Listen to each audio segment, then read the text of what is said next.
OK, nhớ trong tan hơi sống như sẽ là ngọc người đã cắt cho bé lo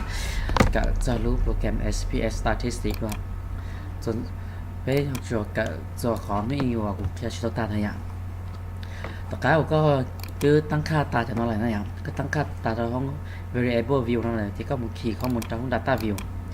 data view cho có một nơi cho có một có một nông cụmตัวอย่าง nó này rồi là đầu nó tập cái này bé sẽ thảm nó này ạ xử lý của nóอยู่có mộtขั้น y ạ có mộtขั้น y จะมันต้องว่าแบบสถานจะมันต้องจะเอากลุ่มตัวอย่างgìจะลอง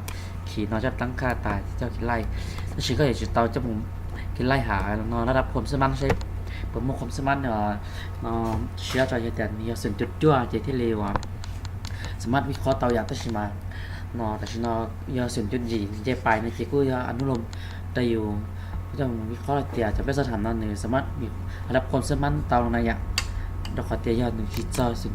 งจุดgì như bài gì tao có thể nó sẽ làm nó chỉ mua đọc không sớm ăn chỉ một cái khó chỉ tao này thì là trời tôi có đời nó bé cờ là mà giờ thì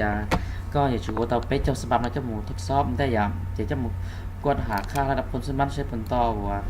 nóสิ่งจุดgì như bài nó dài cho tiền to là gì nó lồng choอยู่trong một cái khó thế nên tới tôi cho bé một cái sai gì trả lại tới chỉ mò vấn đềเขาไปเอาหมูงานเราขั้นตอนไหนเราข้อมูลนอยอยู่ที่มันเป็นสถานช่วงนี้เรียกกูได้นอนใช่ไหมคือนอนอย่างเดี๋ยวน้องซีได้กูที่จะมึงต้องรออย่างกูsáng tạo thìกูจะมึงต้องใช้รู้ว่าผลมีจานอย่างอย่าลืมรู้หัวข้อเตียปัจจัยที่มีอิทธิพลต่อการเลือกซื้อสินค้าของเซาต่างประเทศในตลาดกลางคืนนครหลวงพระบางนั่นอย่างจะน้อยจะเอาว่าแต่ละขั้นตอนน้องละอย่างซีรียิ่งมัวแต่เพศอายุแต่ยังประเทศนรอแต่ละปัจจัยเราที่ไหนอย่างเจนนี้เราจะห้องอ่างของเราเท่านี่จะห้องอ่างซึ่งผสมทางการตลาดเราเท่าอย่างเดี๋ยวจะเราอย่ามั่วกันให้คะแนนเรา5 4 3 2 1เราอย่างเจกูจะนำมูไล่ระดับคนสำคัญเราไปใช้ในระดับคนสำคัญในซัพพอร์ตเดี๋ยวจะนอนสนานซัพพอร์ตเดี๋ยวเราซึ่งผสมทางการตลาดเราเสื้ออย่ามั่วต่อตัวเปี้ยนในเจ้าหมูก็น่าจะสืบของเราตัวอย่างไปใช้เสื้อให้เตี้ยตัวอย่างวิธีไปลินตาเราเนี่ยอย่าง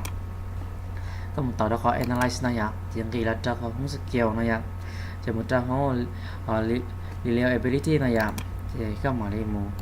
ต่อจากข้อมูลเราก็สาทดสอบใช้ในว่าระดับความสำคัญหรือจ่ายอย่างแล้วก็มันต่อตัวก็จะจุดเลื่อนต่อตัวก็มันเจอตัวจะก็เลื่อนเจอตัวเท่าไหร่จากนั้นนะในขึ้นแต่จะตัวเปลี่ยนในยูนะอย่าง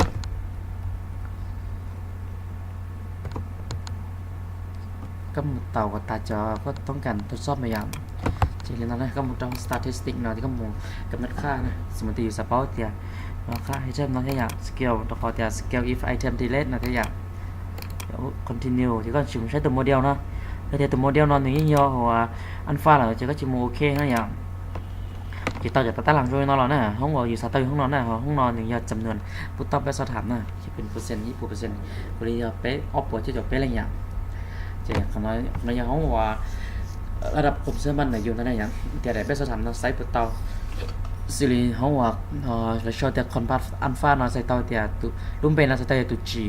เตาตัวสุดนั่นแหละเขาตัวคาดเนี่ยขออัลฟาในยังส่วนจุดยี่ชาชีสแต่ส่วนจุดยี่ชาชีสเตาแต่ก็ได้ไปสถานนอนในพวกความสำคัญทีนี้นี่ก็ว่าเราสามารถมีความเชื่อมั่นนะอย่างจมูกวิเคราะห์เตานะเดี๋ยวก็จมูกแจ้งกับทันทอก็จะว่า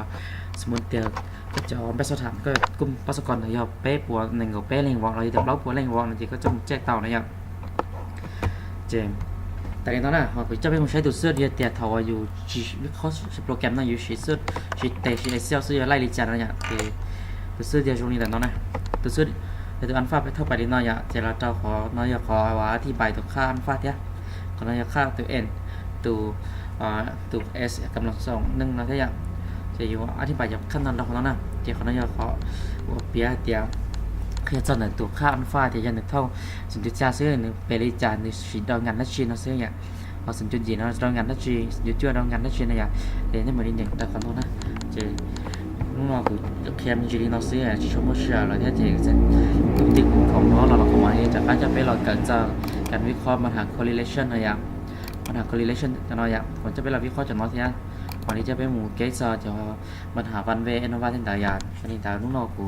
กับเพียจอเชลินยังเล่นติดชิงกับเชียร์ที่นั่นเราที่สับเป้าที่หมวกเขาน้องเราหมวกตัวอย่างน้องเต่าเขาว่ากูดู YouTube เราที่เขากูได้ วิดีโอnó tao thấy nhầm rất khó chịu mới hay luôn luôn nó xưa nên tình cảm nào là cũng chỉ thuật sót thế chứ có xong bớt cho không khăn ý này thì có tao thuật sót như thế này thuật sót sẽ có chọn bé xuất hành củaพันthế nên thìพันlà nó chỉ có สามารถ trong วิจัย tao này nhở trongแจ้งเราจะว่าคุมตัวย่านตายจะเรางานวิจัยจะเราวิเคราะห์เราก็จะว่าก็ต้องการได้เนี่ย